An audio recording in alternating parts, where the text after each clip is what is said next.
Hello students, मैं राम बुर्डक आपका online classes में आपका स्वागत करता हूं। अभी इसी सीरीज़ में हम एक नया सब्जेक्ट आज शुरू करते हैं, फील्ड थ्योरी। इलेक्ट्रिकल इंजीनियरिंग में एक आपके जो जेई के सिलेबस में है उसमें एक अलग सब्जेक्ट है जिसका नाम है फील्ड थ्योरी, जिसको आप ईएमटी से भी दिखाते हो, इलेक्ट्रोमैग्नेटिक फील्ड थ्योरी। अब देखो, फील्ड थ्योरी जो है, जो सब्जेक्ट है, आप क्या मानते हो? इसको डिफ़िकल्ट मानते हो? इसको क्या मानते हो? ये थोड़ा सा पढ़ता भी ऐसे आपको लगेगा कि यार ये थोड़ा सा सब्जेक्ट क्या है, थोड़ा डिफ़िकल्ट है, लेकिन ऐसा कुछ भी नहीं है। इसको आसान बना दिया जाएगा, आपको समझने में बिल्कुल आसानी से आपको समझाया जाएगा। तो एक एक पॉइंट को अपन को ध्यान से समझते जाना है जब तक अपन को समझ में ना आए, ठीक है? तो हम सबसे पहले हम इसकी सिलेबस की बात करते हैं कि तो इसमें जो सिलेबस है वो हमें क्या क्या पढ़ना है और क्या क्या इसमें सिलेबस होता है। तो देखिए, फील्ड थ्योरी,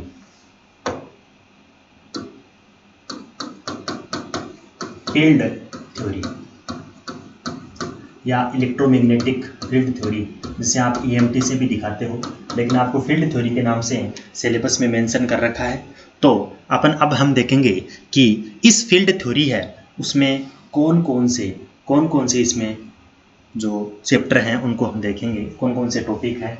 तो सबसे पहले इसमें हम देखेंगे, किसी भी सब्जेक्ट का पहला जो टॉपिक होता है वो तो बेसिक्स ही होता है। क्या होता है? बेसिक्स, ठीक है। सबसे पहले हम देखेंगे कि बेसिक्स क्या है। अब बेसिक्स में अपन देखेंगे क्या इलेक्ट्रिक फील्ड डेंसिटी होती है, क्या मैग्नेटिक फील्ड इंटेंसिटी होती है, क्या चार्ज होता है, क्या करंट होती है, किस प्रकार से इसमें काम आना है। बेसिक्स में ये सारी चीज़ें, अपन यूनिट वेक्टर क्या होता है, कोऑर्डिनेट सिस्टम क्या होता है, ये सारी की सारी अपन इसमें देखेंगे। उसके बाद में बेसिक्स, उसके बाद में स्टैटिक इलेक्ट्रिक फील्ड हम बात करेंगे, फिर बात करेंगे static electric field, static electric field. Okay, next जो इसमें अगला सब्जेक्ट है, अगला जो टॉपिक है वो है स्टैटिक मैग्नेटिक फील्ड। ओके, फिर हम बात करेंगे जो टाइम वेरिंग। अभी तो हमने बात किसकी करी? एक तो स्टैटिक इलेक्ट्रिक फील्ड हुआ और स्टैटिक मैग्नेटिक फील्ड हुआ, लेकिन अब हम बात करेंगे कि टाइम वेरिंग फील्ड और मैक्सवेल इक्वेशन की हम बात करेंगे। तो अगले जो टॉपिक में पढ़ेंगे वो है time varying field and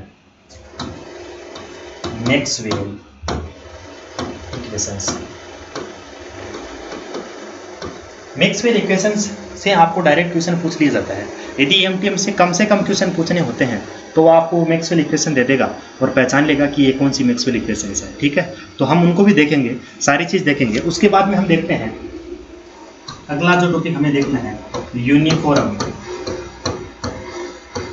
plane waves, uniform plane waves, uniform plane waves. उसके बाद में हम अगला जो टॉपिक हम इसमें देखेंगे, ट्रांसमिशन लाइन, ट्रांसमिशन लाइन। ये इसका ईएमटी का कंप्लीट सिलेबस होता है। इसमें अपने अपने सब्जेक्ट हैं, कौन कौन से इसमें टॉपिक हैं अपने जो सब्जेक्ट में इंक्लूड हैं, उनको हम 1 बाय 1 करके क्या करते हैं, स्टार्ट करते हैं, ठीक है। तो ये ईएमटी का सिलेबस हो गया जो आपको हमें पूरा का पूरा डिस्कस करना है। तो सबसे पहले हम बात करेंगे बेसिक्स की। तो बेसिक्स में हम सबसे पहले जब बात करेंगे तो उसमें हम देखेंगे कि जो बेसिक है, बेसिक में इसमें 2 चीज़ें आएंगी, एक तो स्केलर क्वांटिटी और एक हम देखेंगे वेक्टर क्वांटिटी। अब क्या होती है स्केलर क्वांटिटी और इस ईएमटी में कौन कौन सी स्केलर क्वांटिटी अपन को काम में आती हैं, ये सारी की सारी चीज़ें अपन को क्या करनी है, डिस्कस करनी है, ठीक है। तो देखो, सबसे पहले हम बात करते हैं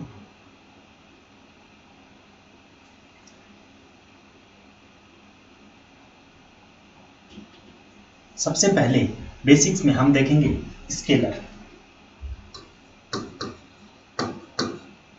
स्केलर आपने सदिश और अदिश सुना होगा हिंदी में, लेकिन हम बात करेंगे स्केलर और वेक्टर की बात करेंगे। स्केलर का मतलब अदिश और वेक्टर का मतलब सदिश, ठीक है। ये तो इसका हिंदी वर्जन हो गया, डिप्लोमा वालों देख लो।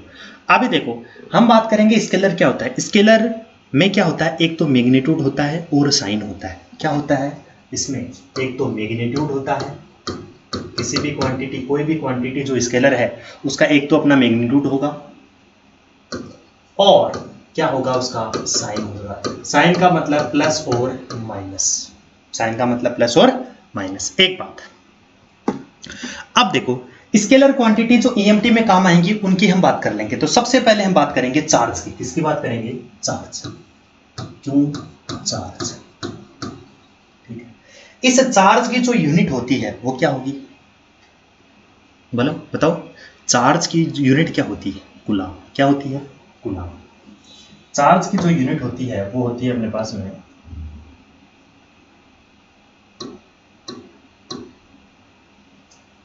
चार्ज की यूनिट होती है वो होती है कूलम। ये चार्ज की जो यूनिट होती है वो क्या होगी?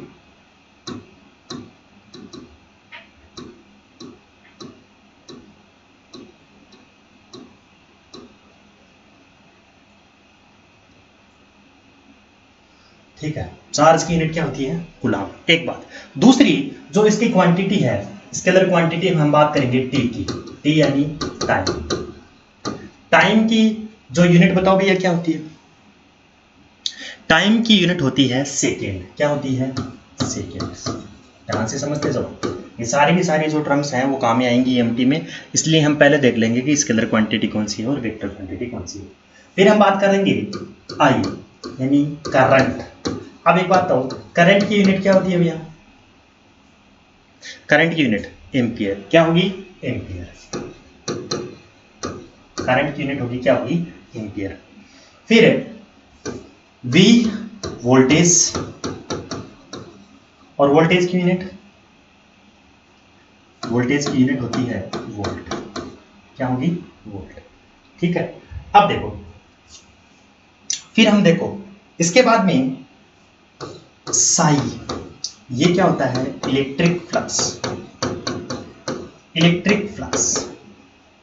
और इसके साथ में हम देखेंगे फाई, हम दिखाएंगे मैग्नेटिक फ्लक्स। ये साई हो गया हमारे पास में इलेक्ट्रिक फ्लक्स, और फाई हो गया मैग्नेटिक फ्लक्स। अब मुझे आप बताओ कि इलेक्ट्रिक फ्लक्स की यूनिट क्या होगी और मैग्नेटिक फ्लक्स की यूनिट क्या होगी? इलेक्ट्रिक फ्लक्स की यूनिट क्या होगी और मैग्नेटिक फ्लक्स की यूनिट क्या होगी?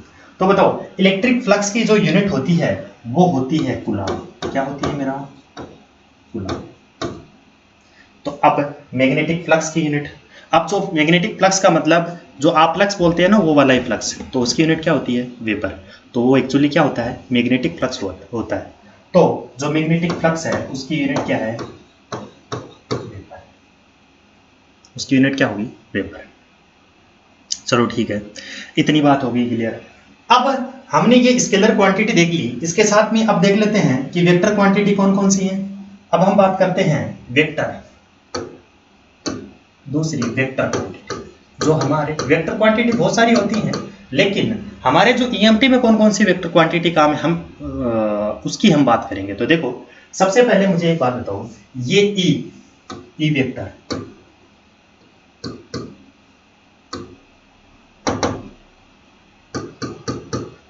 ई वेक्टर बराबर क्या? Electric field intensity. Electric field intensity, इसको क्या बोलते हैं? Electric field intensity. इसकी यूनिट बताओ भैया, इलेक्ट्रिक फील्ड इंटेंसिटी की यूनिट बताओ। तो इसकी यूनिट होती है वोल्ट पर वोल्ट पर मीटर। क्या होती है? वोल्ट पर मीटर। एक बात, अब यहां से आपने एक टर्म देखी होगी, आपने एक टर्म देखी होगी, कौन सी?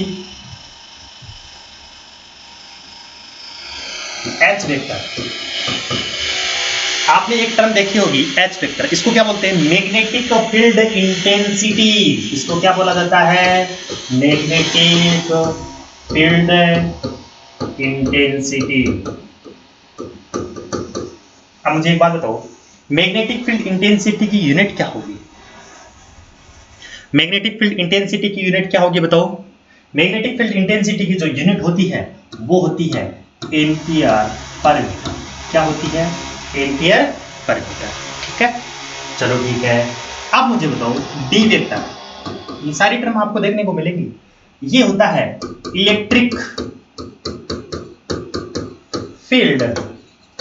अब ये इंटेंसिटी था, तो ये क्या हो गया, डेंसिटी। इसकी यूनिट बताओ, इलेक्ट्रिक फील्ड डेंसिटी की यूनिट बताओ। इलेक्ट्रिक फील्ड डेंसिटी की यूनिट होती है कूलाम पर मीटर स्क्वायर, कूलाम पर मीटर स्क्वायर। ओके, चलो ठीक है। फिर बताओ बी वेक्टर। बी वेक्टर को हम क्या दिखाते हैं, magnetic of field density.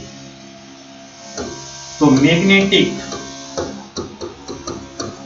Field density. अब देखो मैग्नेटिक फील्ड डेंसिटी की यूनिट बताओ,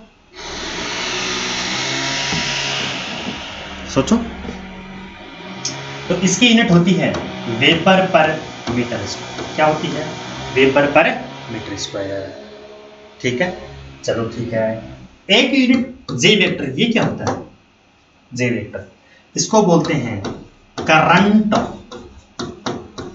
डेंसिटी। क्या बोला जाता है, करंट डेंसिटी। अब तो ये करंट डेंसिटी है, तो इसकी एम्पियर पर मीटर स्क्वायर, ये हो गया एम्पियर पर मीटर स्क्वायर। ठीक है, एम्पियर पर मीटर तो क्या होती है, मैग्नेटिक फील्ड इंटेंसिटी, जबकि एम्पियर पर मीटर स्क्वायर क्या होता है, करंट डेंसिटी। ये सारी की सारी क्या है, मेरा अपने पास में क्या निकल के आती हैं, ये वेक्टर क्वांटिटी अपने पास में निकल के आती है। समझ में आई बात, ये वेक्टर क्वांटिटी अपने पास में आ गई है, जिसकी हमने बात कर ली है। ठीक है, अब देखो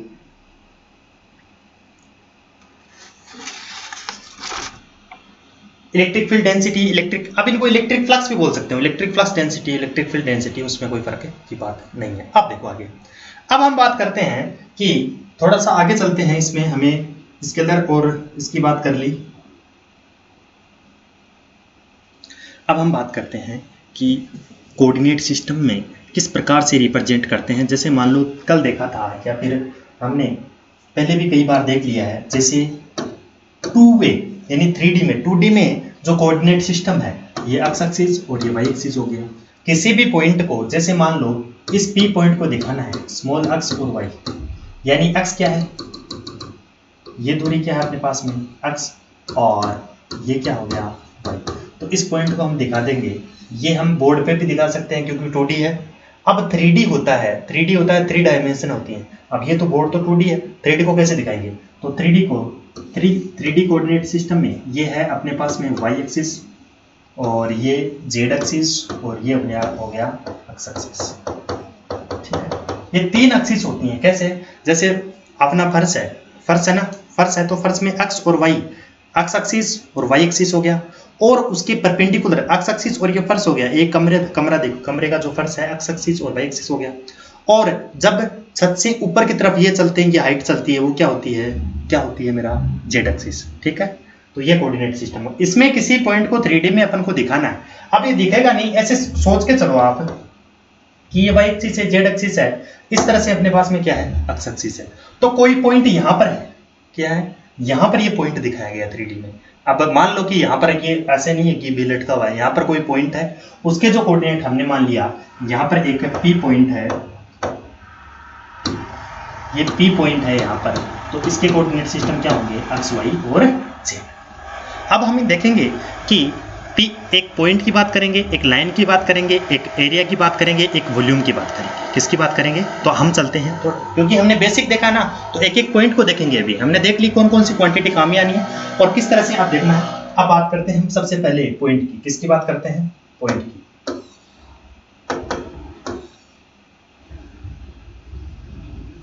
अब हम सबसे पहले बात करते हैं पॉइंट की।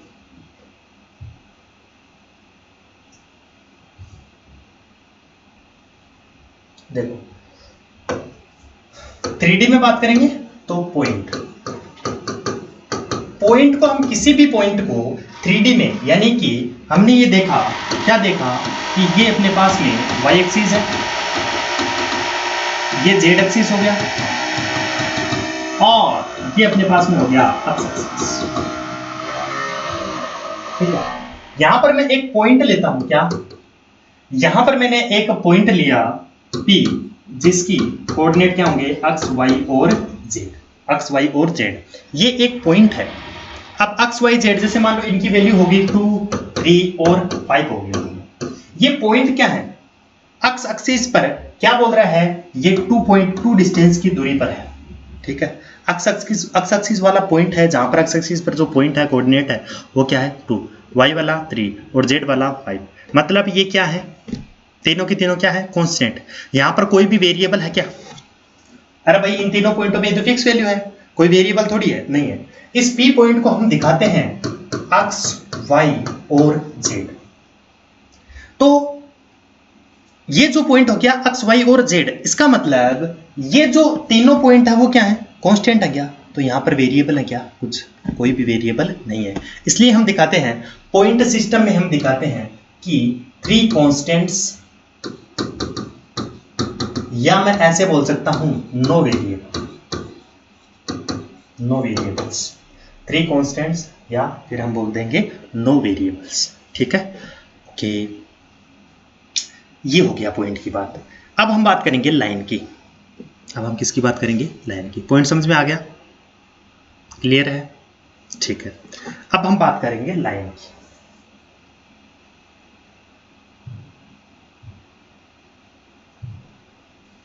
चलो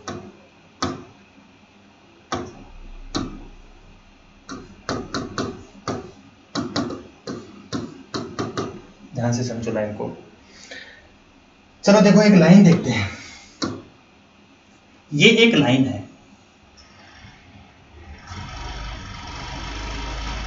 ये एक लाइन है, ये है y बराबर 0 से ये y तक एक लाइन है, ये y एक्सिस पर लाइन है। ठीक है, एक बात यहां पर मुझे एक बात बताओ, इस पर किसी, इस लाइन पर कोई भी पॉइंट ले लो, इसमें क्या चेंज हो रहा है, इसमें क्या चेंज हो रहा है, y एक्सिस चेंज हो रहा है, जबकि z एक्सिस और y एक्सिस तो क्या है, अरे क्या है भाई, इसी y एक्सिस में ये चेंज हो रहा है। x एक्सिस वाला पॉइंट, कहने का मतलब मैं ये बोल दूं आपको कि ये y है, ये z है, सॉरी ये x है, और ये अपने पास में क्या हो गया, z। अब ये लाइन, ये वाली लाइन हो गई, इसमें कौन सा वेरिएबल चेंज हो रहा है, ये एरो का मतलब ये यही नहीं रुक रहा है, एरो का मतलब ये यही नहीं रुक रहा है, ये चल रहा है, ये चलता चलता ये यहां तक भी हो सकता है, ये चल रहा है मतलब ये लाइन यहां तक भी हो सकती है। तो मुझे एक बात बताओ, ये लाइन इतनी होगी तो भी इसमें जो एक्स एक्सिस है, एक्स एक्सिस चेंज हो रहा है क्या, नहीं हो रहा, और वाई एक्सिस वाला भी नहीं हो रहा। इसका मतलब 3 वेरिएबल, 3 जो अपने पास में जो वेरिएबल्स होते हैं उनमें से एक तो वेरिएबल है, इनमें से 3 एक्स वाई जेड दिखाया था, तो इसमें जेड और वाई तो क्या है, जेड और वाई तो क्या है, सॉरी जेड और एक्स तो क्या है, कांस्टेंट, और वाई क्या है अपने पास में, वेरिएबल्स। दैट मीन्स इसमें क्या होगा, 2 कांस्टेंट, हम इसको बोल सकते हो, लाइन को बोल सकते हो कि 2 कांस्टेंट, या तो 2 कांस्टेंट्स बोल दो, या फिर मैं बोल सकता हूं 1 वेरिएबल्स। क्या बोल सकता हूं, 1 वेरिएबल्स। ये होगी लाइन की डेफिनेशन। अब मुझे बताओ लाइन किस में मेजर होती है, लाइन किस में मेजर होती है, मीटर में। ऐसे तो बोलते हो कि मान लो ये लाइन है, 3 मीटर लंबी लाइन है, ठीक है, 4 मीटर लंबी लाइन है, 5 मीटर लंबी लाइन है, तो इसको किस में दिखाते हैं, तो लाइन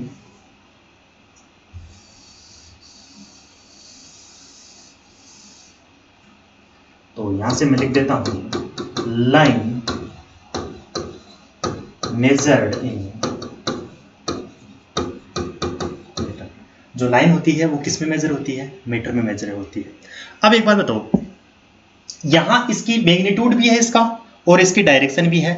अब वेक्टर क्वांटिटी कौन सी होती थी, देखो वेक्टर क्वांटिटी कौन सी होती थी, यहां पर देखो,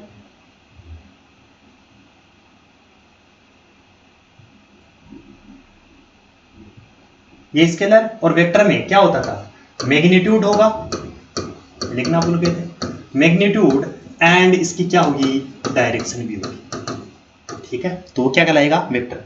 अब देखो जब ये वेक्टर कहलाएगा, इसका मतलब मैग्नीट्यूड और उसकी डायरेक्शन दोनों होनी चाहिए। दैट मीन्स, अब एक बात बताओ, लाइन कहां गई, चलो कोई बात नहीं, हम दोबारा देख लेते हैं लाइन को। हमने देख लिया था ये लाइन है, लाइन में हमने देखा था कि ये y बराबर 0 और ये y तक हो गया। यहाँ पर कितने वेरिएबल थे? 2 कांस्टेंट थे, वेरिएबल तो नहीं थे, 2 कांस्टेंट्स बोल सकते हैं या फिर 1 वेरिएबल। इतनी बात हो गई थी। और हमने बात किया था कि line measured in metre, line measured in metre, line को किस में मेजर किया जाता है? मीटर मेजर किया जाता है। और बाय डेफिनेशन ये वेक्टर है कि स्केलर? अब ये लाइन है ना, तो इसकी मैग्नीट्यूड भी है, कितनी लंबी है? 2 मीटर लंबी है, 3 मीटर लंबी है, तो ये मैग्नीट्यूड भी है और इसकी पर्टिकुलर डायरेक्शन भी है। इसलिए ये क्या है? स्केलर है कि वेक्टर? वेक्टर है। That means by definition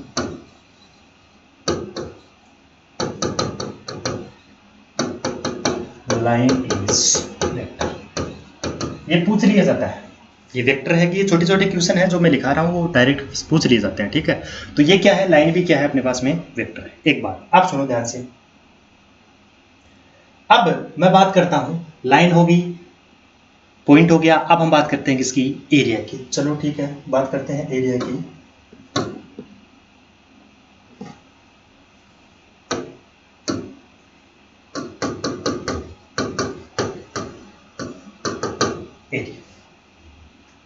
area या फिर हम इसको ऐसे बोल सकते हो, सरफेस ज्यादा सही रहेगा, सरफेस। देखो ध्यान से, ये देखो, ये तो अपने पास में क्या है? y है, ये z है, ये है x। अब देखो यहां ध्यान से, यहां पर मैं ये एक एरिया ले लिया मैंने, ये 0 है, इसका छोटा सा पार्ट जो एक्स एक्सिस पे लेंथ है इसकी है dy, और इसको ले लिया dz। तो मुझे आप एक बात बताओ रहा है, ये क्या बन गया? ये रेक्टेंगुलर बना कि नहीं बना? ये रेक्टेंगुलर बन गया। अब जब रेक्टेंगुलर बन गया तो रेक्टेंगुलर का एरिया क्या होता है? इसका एरिया क्या हो गया? लेंथ इनटू विड्थ, तो लंबाई गुणा चौड़ाई, तो क्या हो गया?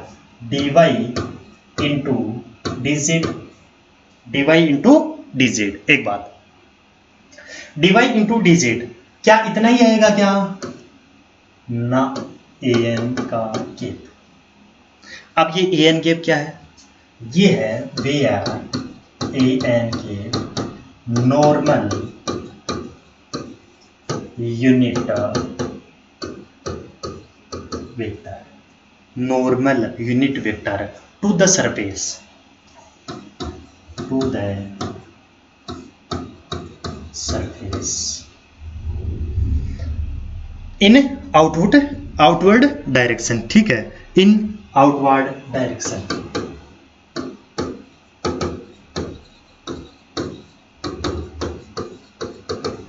इन आउटवर्ड डायरेक्शन।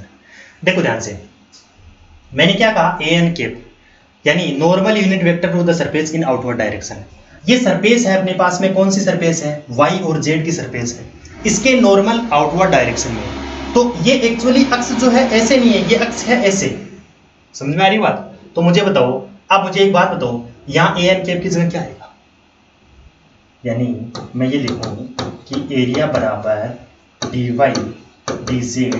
अब मुझे इसकी an केप की जगह लिखना है, ये normal unit vector to the surface, तो सरफेस अपने पास में dy और dz, इसके परपेंडिकुलर ये वाला, तो इस तरफ कौन सी एक्सिस है? आउटवर्ड डायरेक्शन में कौन सी है? अक्स। तो अक्स में यूनिट केप क्या हो जाएगा? ये अक्स। समझ में आई बात? तो ये है normal unit vector to the surface in outward direction. एक बात। अब मुझे एक बात बताओ, ये जो इसका dy एक लाइन हो गई, dz ये मीटर और ये मीटर, यानी ये भी मीटर इंटू मीटर, तो क्या हो गया? Metre square.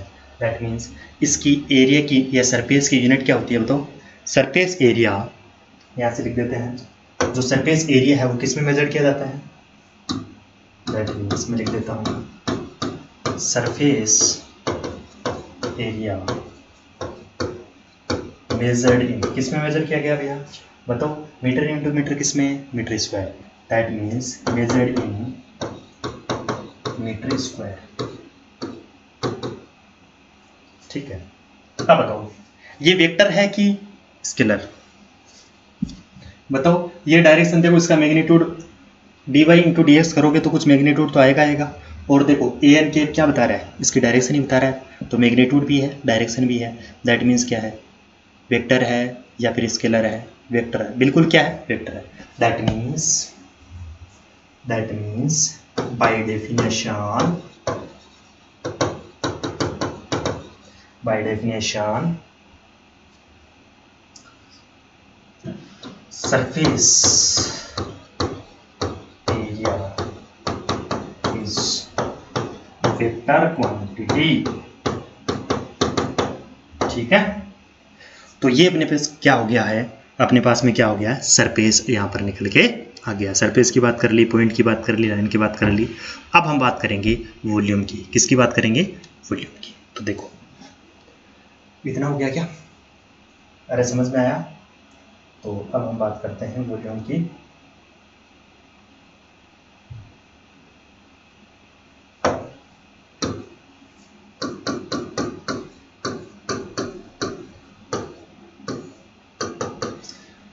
वॉल्यूम, अच्छा मुझे एक बात बताओ पहले, यहाँ से एक चीज यहाँ पर लिखना भूल गए, यहाँ पर मुझे बताओ क्या, यहाँ से यहाँ लिख देता हूँ मैं, यहाँ पर मुझे बताओ इसमें वेरिएबल कितने हैं, 2 वेरिएबल है क्या, और कांस्टेंट कितने हैं, एक कांस्टेंट, कांस्टेंट तो कौन सा, जेड एक्स एक्सिस वाला कांस्टेंट है, दैट मीन्स यहाँ पर मैं बोल सकता हूँ 2 वेरिएबल्स, या मैं बोल सकता हूँ 1 कांस्टेंट। ठीक है, समझ में आ रही है बात, ये भी यहाँ पर पूछा जा सकता है। चलो ठीक है, अब हम बात करते हैं वॉल्यूम की। तो वॉल्यूम में वही बना दो पहले, ये अपने पास में कौन सी एक्सिस, वाई एक्सिस, और ये होगी जेड एक्सिस, और ये अपने पास में होगी एक्स एक्सिस। यहां पर एक वॉल्यूम बनाते हैं, तो वॉल्यूम बनाओ आप, वॉल्यूम आपने बनाया,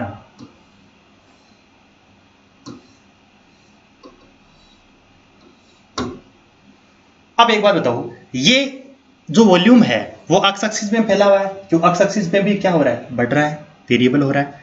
ठीक है, यहां पर कट कर रहा है तो बढ़ भी सकता है ना, इसका वॉल्यूम थोड़ा सा वॉल्यूम बना देते हैं। ठीक है, दैट मीन्स ये एक्स एक्सिस में भी इसको बढ़ाया जा सकता है, इधर वाला भी पार्ट वेरिएबल है, ये वाई एक्सिस में भी इसको बढ़ाया जा सकता है, और जेड एक्सिस में भी इसको बढ़ाया जा सकता है। इसका मतलब इसके जो वेरिएबल कितने हो गए, 3, तो कांस्टेंट क्या रहा, कुछ भी कांस्टेंट नहीं रहा। दैट मीन्स यहां से मैं लिख सकता हूं, क्या लिख सकता हूं, मैं ये लिख सकता हूं कि 3 variables are no constant, 3 variables, या फिर मैं बोल सकता हूं नो कांस्टेंट, कोई भी कांस्टेंट नहीं है। एक बात आप ध्यान से सुनो मेरी बात, चलो ठीक है, अब हम बात करेंगे इसकी किसकी, कि इसकी यूनिट क्या होगी। इसका देखो, इसका एरिया निकालोगे, इसका वॉल्यूम निकालोगे तो क्या निकालोगे, ये घन हो गया ना, या क्या हो गया, तो इसका जो वॉल्यूम निकालोगे तो वॉल्यूम क्या होता है, x into y into z, यानी metre into metre into metre, that means क्या हो गया, मीटर क्यूब। तो क्या बोलूंगा, वॉल्यूम इज मेजर्ड इन, यहां से मैं बोल दूंगा कि volume is measured in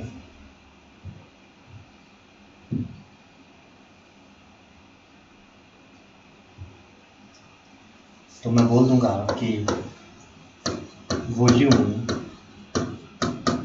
is measured in metre cube. अब बताओ बाय डेफिनेशन ये क्या है, स्केलर है या वेक्टर है, तो by definition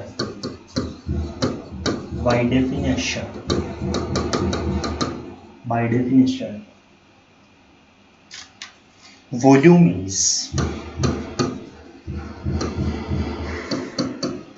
scalar quantity, volume means scalar quantity. तो अब तक हमने देखा, पहले इसके सिलेबस की बात कर ली, फिर हमने देखा कि कौन कौन सी स्केलर क्वांटिटी है, कौन कौन सी वेक्टर क्वांटिटी है। फिर हमने ज़्यादा कुछ बात नहीं करी कि पॉइंट क्या होता है, ठीक है, पॉइंट क्या होता है, लाइन क्या होती है, सरफेस एरिया क्या होता है और वॉल्यूम क्या होता है।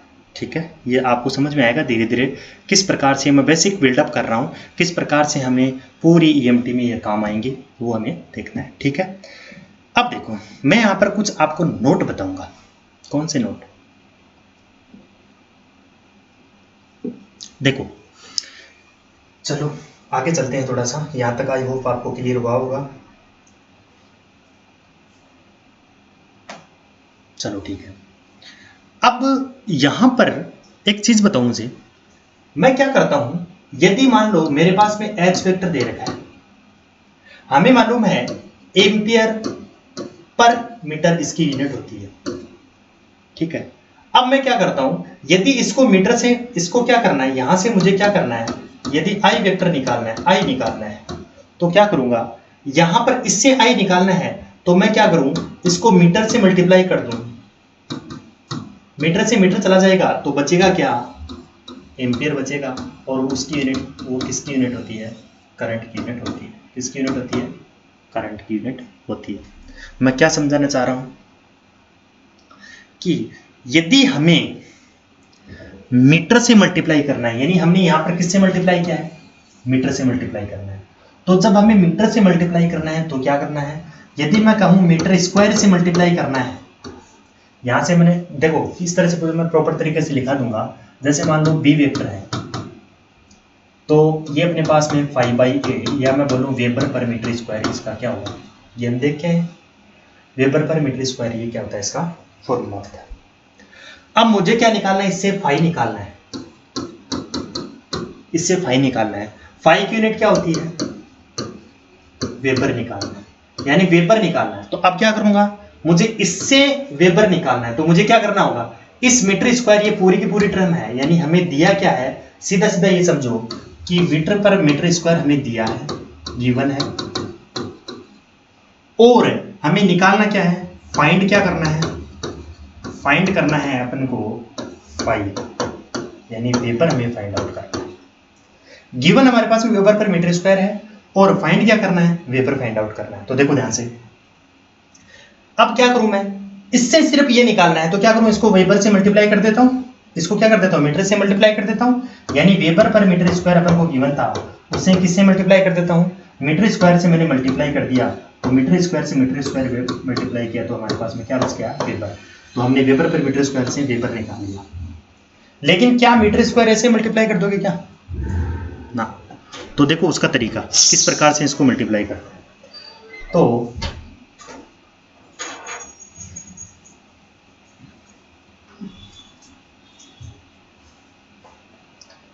तो 3 नोट लिख लेने हैं। नोट नंबर 1,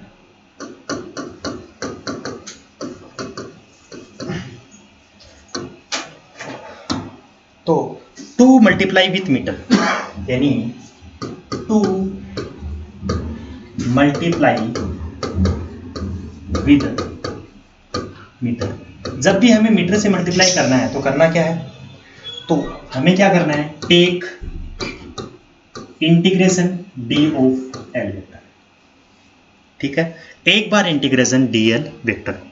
समझ में आई बात, क्या कहा मैंने, ठीक है, इसकी यूनिट क्या हो जाएगी, मीटर। अभी इनको लिखो फिर हम इनको समझते हैं किस प्रकार से। तो दूसरा लिखता हूं मैं, 2 मल्टीप्लाई विद मीटर स्क्वायर से मल्टीप्लाई करना है तो क्या लेना है, एक double integration D S vector, इसका यूनिट क्या हो जाएगी, मीटर स्क्वायर। समझ में आई बात। तो अब आप बताओ, यदि हमें मीटर क्यूब से मल्टीप्लाई करना है तो क्या करना है, यानी मैं लिख देता हूं कि 2 मल्टीप्लाई विद मीटर क्यूब, तो क्या लेना है,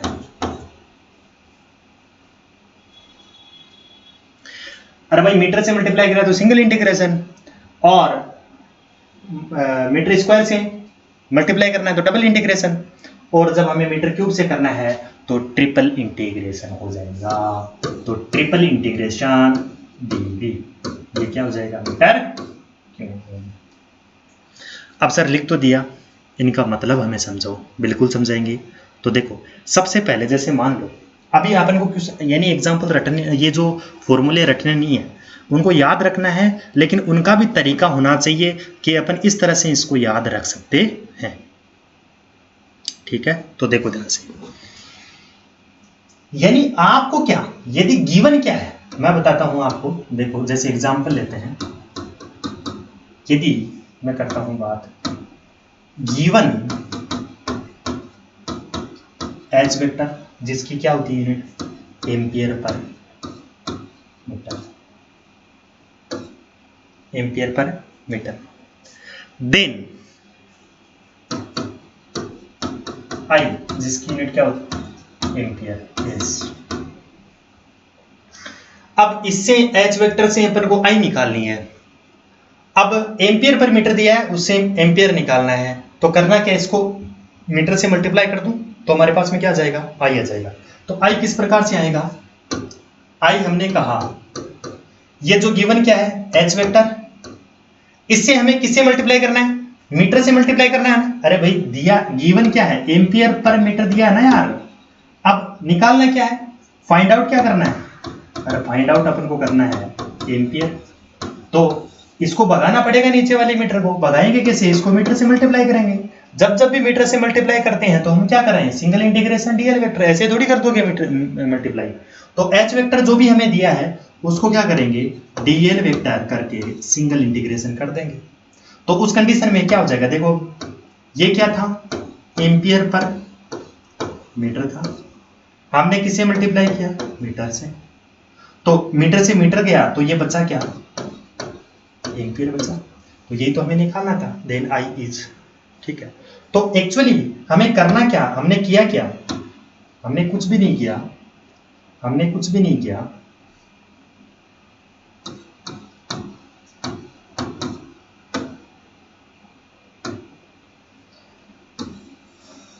हमने कुछ भी नहीं किया। ये फॉर्मूला आप डायरेक्ट रखते हो, आई बराबर H vector DL vector, H vector DL DS vector, ये कंफ्यूज हो जाओगे।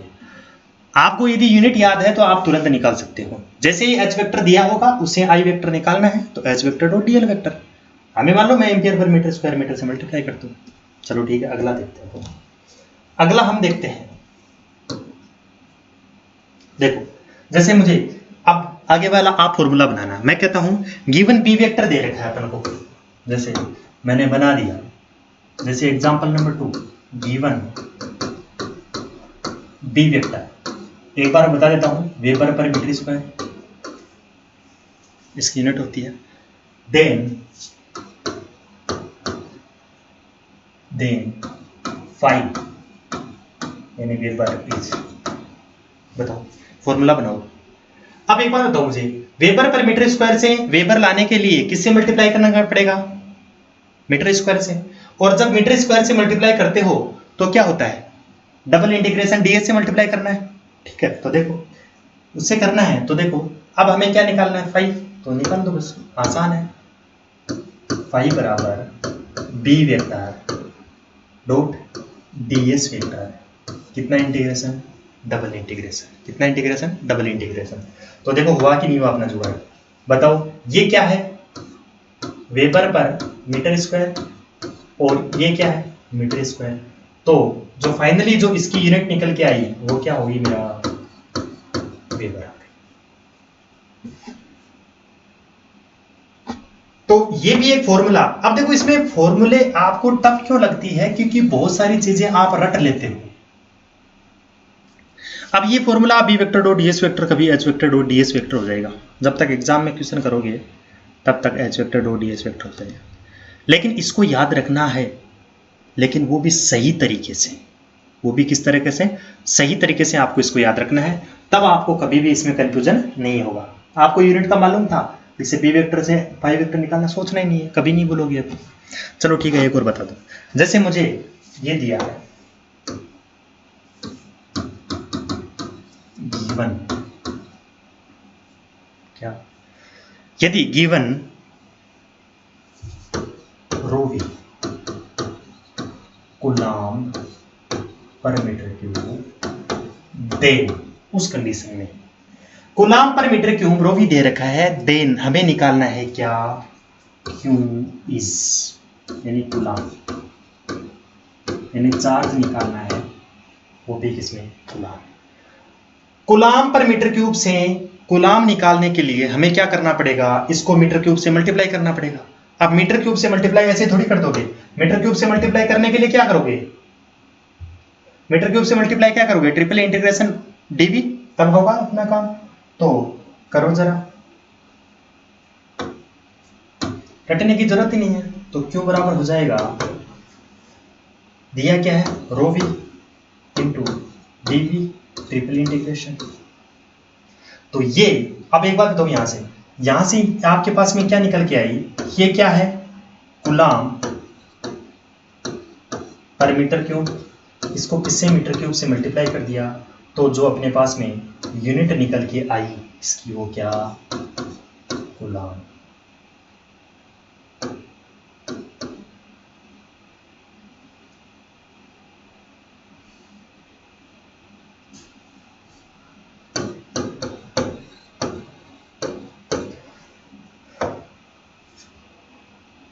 ठीक है, तो ये जो अपने पास में चार्ज निकल के आया, क्या हो गया भैया, कूलाम हो गया है।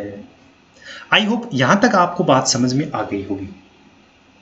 तो ये तो तीन फॉर्मूले, ये फाई है वेबर, ये क्यों है, चार्ज है यहां पर, ठीक है, जिसकी यूनिट क्या होगी इसमें, कूलाम। ठीक है, तो ये चीजें हमने देखी। अब हम थोड़ा सा और देख लेते हैं, इसमें एक देखिए यूनिट वेक्टर, हम देखते हैं यूनिट वेक्टर। तो नेक्स्ट हम देखते हैं यूनिट वेक्टर। अब यूनिट वेक्टर किस प्रकार से क्या होता है, देखो जरा, क्या होता है पहले बताओ यूनिट वेक्टर।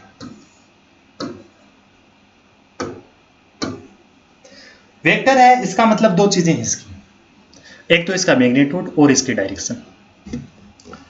तो बताओ इसका, पहले तो इसका मैग्नीट्यूड क्या होगा, यूनिट वेक्टर का मैग्नीट्यूड क्या होगा, यूनिट वेक्टर का मैग्नीट्यूड मतलब हैज यूनिट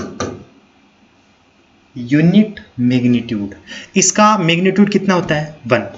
तो पहली बात, हैज यूनिटी मैग्नीट्यूड,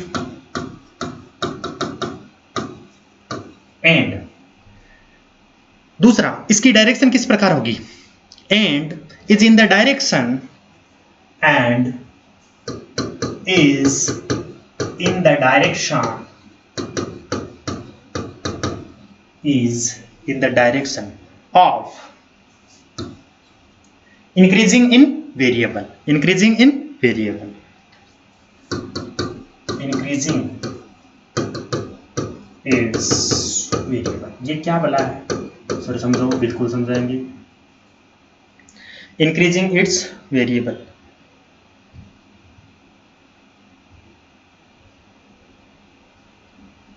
ठीक है, दिखाई दे रहा है, या वेरिएबल को थोड़ा सा इधर लिख लेते हैं, कोई बात नहीं।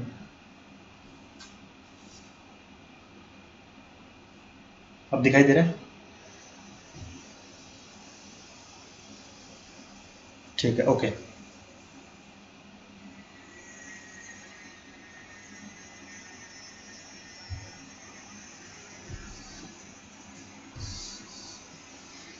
इंक्रीजिंग इट्स वेरिएबल, ठीक है। देखो क्या मतलब इसका, मैं बात करता हूं, जैसे मान लो मैंने लिया ए एक्स केप, यूनिट वेक्टर लिया, जैसे मान लो ए एक्स वेक्टर, ये क्या है, यूनिट वेक्टर है। तो पहली बात तो इसका मैग्नीट्यूड क्या है, यूनिटी, यानी ए एक्स वेक्टर का मैग्नीट्यूड क्या हो गया। दूसरा, ए एक्स वेक्टर की डायरेक्शन किस तरफ होगी, ये किस तरफ इंक्रीज हो रहा है, किस तरफ इंक्रीज हो रहा है, अक्स अक्स की डायरेक्शन में हो रहा है। तो मतलब A x vector is in the direction, x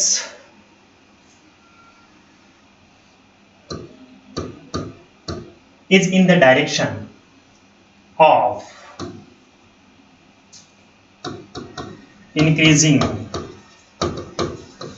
किस तरफ, एक्स एक्स में, वाई एक्सिस में या जेड एक्सिस में, किस में होगा, एक्स एक्सिस में। Increasing x value, increasing x value कहने का मतलब मैं आपसे सीधा सीधा यही बोलूंगा, जैसे ये अपने पास में एक्स एक्सिस है तो जो ए एक्स है वो किस तरफ होगा, यूनिट वेक्टर इसी की डायरेक्शन में, एक्स के डायरेक्शन में क्या होगा, ये इंक्रीज होता हुआ आपको दिखाई देगा। अब मुझे एक बात बताओ यहाँ से, अब मुझे एक बात बताओ यहाँ से, क्या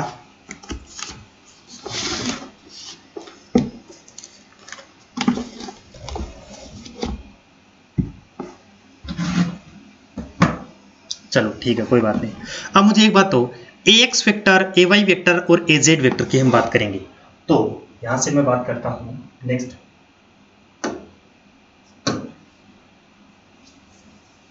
ए एक्स वेक्टर, इसमें आई कैप या इसको यू एक्स कैप से भी हम दिखाते हैं। यूनिट वेक्टर इन एक्स डायरेक्शन, यूनिट वेक्टर इन वाई डायरेक्शन, यूनिट वेक्टर इन जेड डायरेक्शन, ये तीनों हम क्या कर लेते हैं, अब लिख लेते हैं। यूनिट वेक्टर इन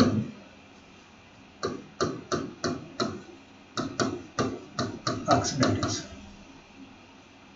फिर मैं बात करता हूं ए वाई, इसके बारे में बताओ। आई है, जे लिख दो, ये इसको यू वाई के लिख दो। यूनिट वेक्टर इस डायरेक्शन में, इन कौन से में, वाई डायरेक्शन। ठीक है, चलो ए जेड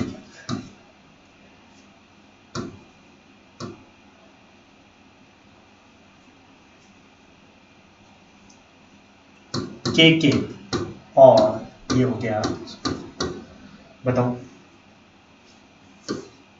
यूनिट वेक्टर इन किसमें, यूनिट वेक्टर इन जेड डायरेक्शन, यूनिट वेक्टर इन जेड डायरेक्शन। इतनी बात क्लियर होगी क्या, चलो ठीक है। इतनी बात क्लियर होने के बाद में मुझे आप एक बात बताओ, अब मैं क्या करता हूं, इनमें थोड़ा सा एक यूनिट वेक्टर, किसी आप एक वेक्टर दे देगा आपको और उससे यूनिट वेक्टर कैसे निकालते हैं वो मैं आपको बता देता हूं किस प्रकार से होता है चीज। ये इतना नोट कर लिया।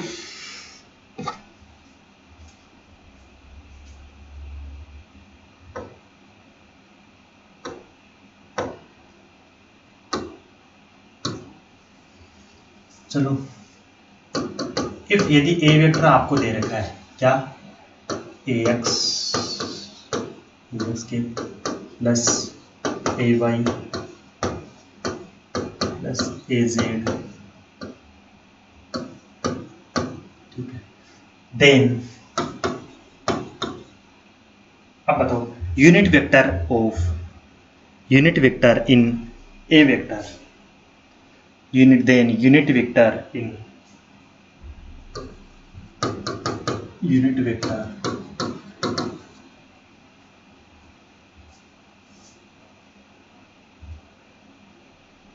क्या होगा बताओ। तो जब आपको यूनिट वेक्टर निकालना है तो मान लो म्यू ए निकालना है, तो बताओ इसका क्या निकालो। अब म्यू ए है तो बताओ इसका फॉर्मूला सीधा सीधा है कि A vector divided by mod of A vector.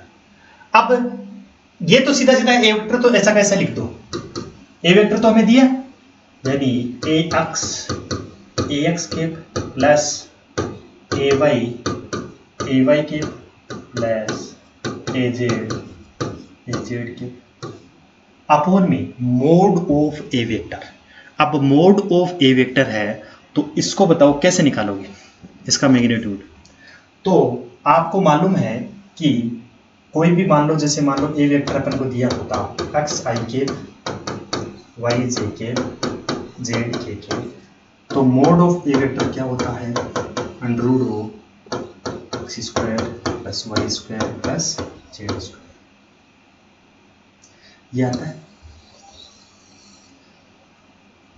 ठीक है, तो यहां पर एक्स वाई जेड की जगह क्या, ए वाई ए जेड और ए एक्स ए वाई और ए जेड, तो यहां पर क्या हो जाएगा, under root of A X square plus A Y square plus A Z का स्क्वायर। ठीक है, तो देखो यहां से अब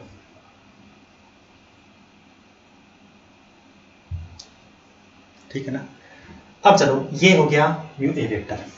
चलो ठीक है, अब इसको दिखाओगे कैसे, ये इसकी डायरेक्शन कैसे होगी, ए वेक्टर की डायरेक्शन में, तो ये ए वेक्टर है, तो आप क्या करोगे, म्यू ए वेक्टर यहां दिखा दोगे, यूनिट वेक्टर किसकी डायरेक्शन में इंक्रीजिंग हो रहा है, ए वेक्टर की डायरेक्शन में इंक्रीजिंग हो रहा है। तो इस प्रकार से हम यूनिट वेक्टर किसी का भी यहां पर कुछ वैल्यू दे देगा और आपको क्या कर देना है, उसकी वैल्यू निकाल लेनी। ठीक है, अब देखो यहां तक हो गया, जैसे मान लो एग्जांपल यहां पर कुछ वैल्यू ले लो, जैसे ए वेक्टर की मान ले ली 3x,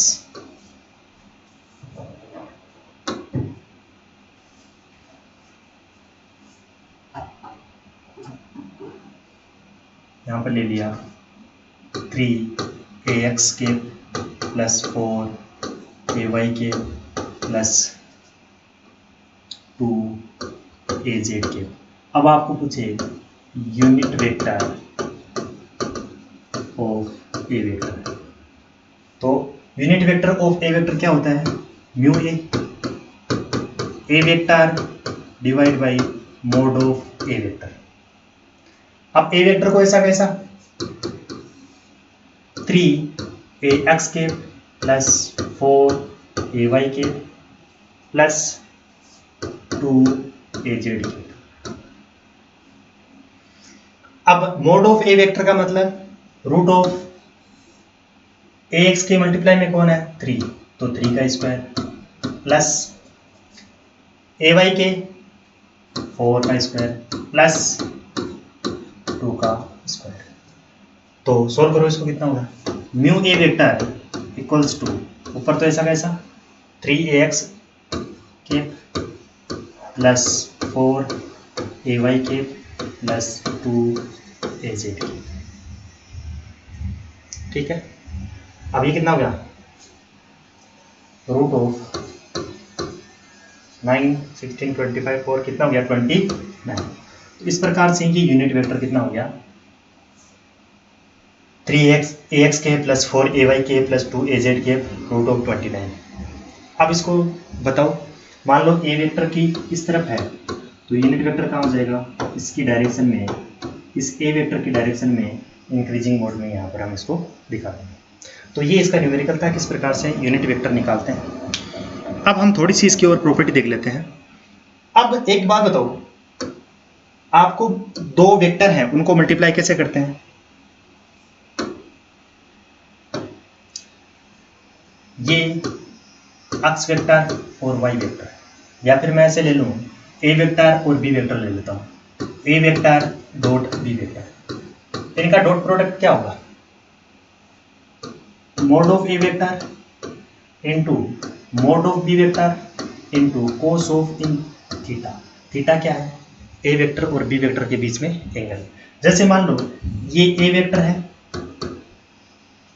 और ये इस तरफ जा रहा है बी वेक्टर, अब इसके अंदर इनकी कोई भी अलग अलग डायरेक्शन होगी ना यार, यहाँ पर इधर ए वेक्टर हो गया, ये बी वेक्टर हो गया, इन दोनों के बीच में एंगल हो गया थीटा। तो इसका ये होता है A vector dot B vector, कहने का मतलब मोड ऑफ ए वेक्टर यानी इसका मैग्नीट्यूड कितना है, और मोड ऑफ बी वेक्टर इसका मैग्नीट्यूड कितना है, और कोस ऑफ इन दोनों के बीच का angle, cos of angle between A and B. ठीक है, तो अब इस प्रॉपर्टी को हम कहाँ कहाँ मिलेंगे, और आपको मालूम है कोस ऑफ 0 कितना होता है 1, और कोस 90 कितना होता है, कोस 90 कितना हो गया 0। अभी हमने देखा कि जो यूनिट वेक्टर होता है, जो पर्टिकुलर वेक्टर होता है उसी की डायरेक्शन में होता है क्या, तो कोऑर्डिनेट सिस्टम है अपने पास में 3D में, ये है वाई एक्सिस, ये है जेड एक्सिस, सॉरी ये एक्स एक्सिस, और ये है जेड एक्सिस। अब यूनिट वेक्टर जो वाई एक्सिस है, ए वाई वेक्टर किस तरफ होगा? ए वाई वेक्टर होगा वाई एक्सिस की डायरेक्शन में। यहाँ तो होगा नहीं, एक्स में तो एक्स वाला होगा, और वाई में वाई वाला होगा, जेड में जेड वाला होगा। तो देखो यहाँ से ये हमने दे दिया ए वाई वेक्टर, उसी के डायरेक्शन में होगा। और ये हो गया ए एक्स केप, और जेड का यूनिट केप क्या हो गया? ए जेड केप। जिस प्रकार से एक्स वाई और जेड तीनों एक दूसरे के परपेंडिकुलर हैं, उसी प्रकार से हमने देखा कि ए वाई केप, ए जेड केप, ए एक्स केप और ए वाई केप, ए जेड केप, ये तीनों भी क्या है? परपेंडिकुलर है एक दूसरे के। अब ये परपेंडिकुलर दिख नहीं रहा है बस, बट एक्चुअली 3D में क्या है? इस प्रकार से है। तो ए वाई और ये एक्स वाला ये परपेंडिकुलर है, और जेड और एक्स वाला भी परपेंडिकुलर, और ये वाला एक्स और वाई परपेंडिकुलर, जेड और वाई परपेंडिकुलर, और वाई और जेड परपेंडिकुलर। मतलब इनके यूनिट वेक्टर भी, इनके बीच में एंगल, दो यूनिट वेक्टर के बीच में एंगल भी कितना है? 90 डिग्री। तो देखो अब इसे हम कहां मिलेंगे?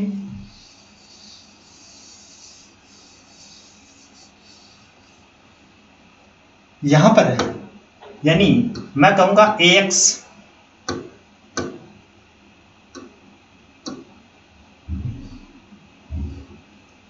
यानी A x cap in dot A x cap, यानी ए एक्स वेक्टर, यानी कि एक्स डायरेक्शन में यूनिट केप यूनिट वेक्टर, और उसी डायरेक्शन में यानी ए एक्स वेक्टर और ए एक्स वेक्टर दोनों क्या होंगे?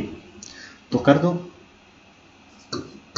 ए एक्स वेक्टर का mode dot A x vector का मोड इंटू कोस ऑफ इन दोनों के बीच में एंगल। अब देखो ये हो गया ए एक्स, ये हो गया, और ये हो गया ए जेड। अब ए एक्स और ए एक्स दोनों के बीच में तो एंगल कितना है? 0। दैट मीन्स यहां पर क्या हो गया? ये ए एक्स, ये भी हो गया ए एक्स, और cos of 0। That means A x dot A x हो जाएगा। अब बताओ ये इसका ये मैग्नीट्यूड, यूनिट वेक्टर का मैग्नीट्यूड कितना होता है? 1। इसका मतलब 1 इंटू 1, तो इसका क्या हो गया? वैल्यू क्या हो गई? 1। दैट मीन्स अब मैं यहां से जनरलाइज कर दूंगा कि A x dot A X बराबर कितना होता है? 1, और ए वाई डॉट ए वाई भी कितना होगा? 1, और ए जेड इंटू ए जेड भी कितना हो जाएगा? 1। क्यों? क्योंकि ए एक्स इंटू कोस ऑफ इन दोनों के बीच में एंगल, अब दोनों के बीच में एंगल कितना है? 0। इसलिए एक प्रॉपर्टी तो अपने पास में ये होगी, डायरेक्ट लिखेंगे अब।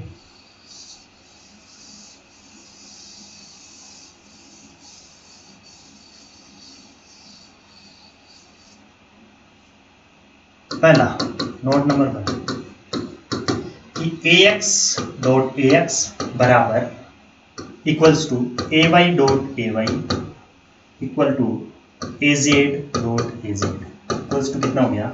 1। अब देखो ए वाई, ए एक्स और ए जेड, अब इन दो को लो। Note number 2 A x dot A y बताओ, हम डॉट प्रोडक्ट की बात करेंगे, यूनिट वेक्टरों के डॉट प्रोडक्ट की हम बात कर रहे हैं। तो ए एक्स डॉट ए वाई, अब वही बात ए एक्स इंटू ए वाई इनका मैग्नीट्यूड इंटू कोस ऑफ इन दोनों के बीच में एंगल। अब ये एक्स और वाई के बीच में एंगल कितना है? ये दिखाई नहीं दे रहा है 90 डिग्री, बट एक्चुअली क्या है? ये 90 डिग्री है। ठीक है, 3D को अपन में इस बोर्ड पे नहीं दिखा रहे, ठीक है। ये कितना हो गया? 90। That means A x dot A Y बराबर कितना होगा? 0। इसी प्रकार से A x dot A Y बराबर A Y dot A Z बराबर A Z dot A X बराबर कितना हो जाएगा? 0। ठीक है, ये अपने पास में इसकी क्या होगी? प्रॉपर्टी होगी। अब हम इसकी एक बात तो नोट, ये हो गया। नोट नंबर 3 में हम देखेंगे इनके डॉट प्रोडक्ट की बात करेंगे।